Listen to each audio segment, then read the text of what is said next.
I want to thank each of you for being here and your willingness to serve.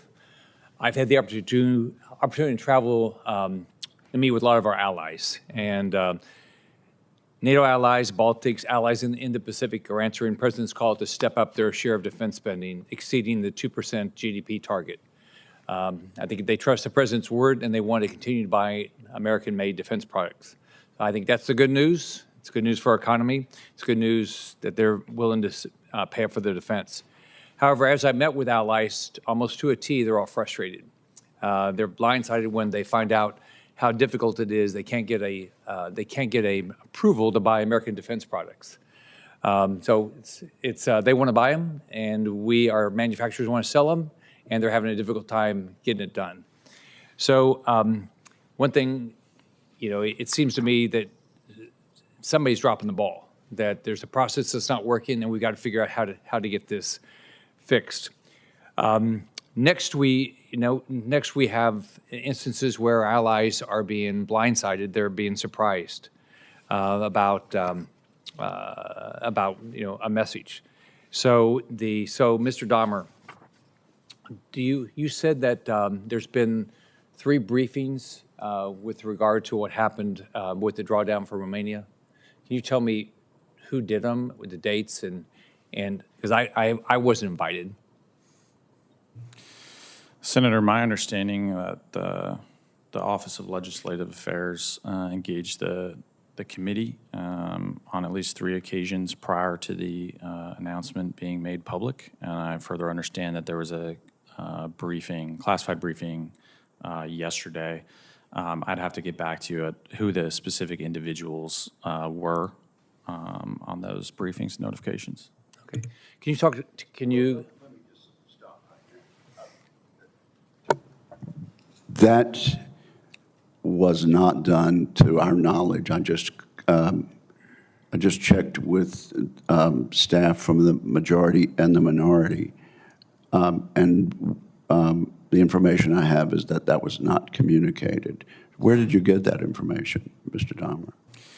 Mr. Chairman, obviously seems to be some miscommunication. My information is from the department's legislative affairs arm.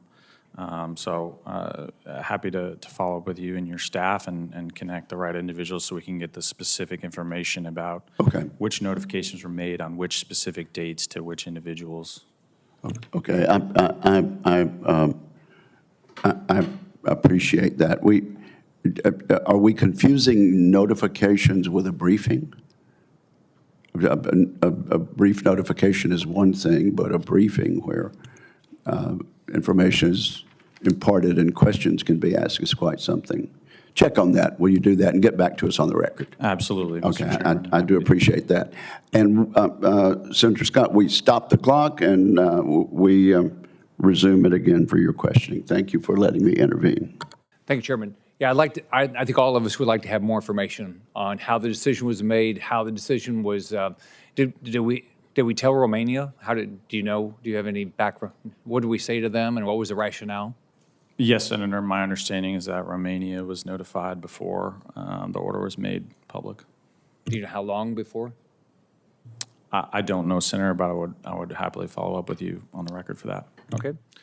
So can you also, so you're nominated to advise the Pentagon on strategy, plans, and capabilities. So if our allies can't buy American products, is that good for us? And what can be done to make sure they can buy American products?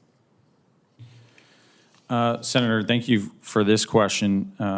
The availability of American products to our allies and partners is not something that I've dealt with under my purview in the Pentagon, but I would certainly defer to the economic and commercial policymakers in the administration on that area. Do you think it's important that they buy our products? Absolutely, Senator. I think, as you noted rightly, the President's focused on making sure our defense and military sales processes are streamlined.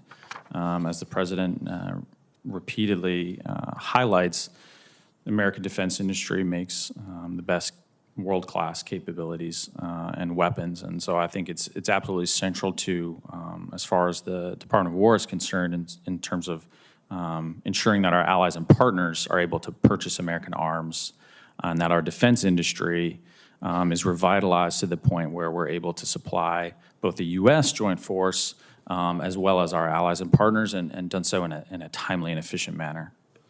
We've seen the policy office differ from the president's policy twice with arms to Ukraine, and the president reversed those decisions both times. Is that good for us? Senator, I'm not aware of any pause in U.S. military aid to Ukraine. I think the president has been clear that the U.S. is continuing to provide weapons to Ukraine, and I'm not aware of any pause in that provision. You don't think the policy office ever did that? I know what the president said, but did the policy office say something different? Did they pause? Senator, the policy office, and if confirmed, I'm committed to implementing the president's agenda. The policy office is not in the chain of command, doesn't have the power or authority to order such a pause. We provide policy advice, but again, I'm not aware of any pause in military aid to Ukraine. Okay. Thank you. I will have a number of questions for the record on what the policy office has been doing compared to the president's and secretary's directives and stated policy objectives. This will include the confusion between what I've heard the president and secretary call for versus what the policy office has been doing, from weapons sales and deliveries to troop drawdowns, and not just regarding Europe, but also regarding the Indo-Pacific. Thank you, Mr. Chairman.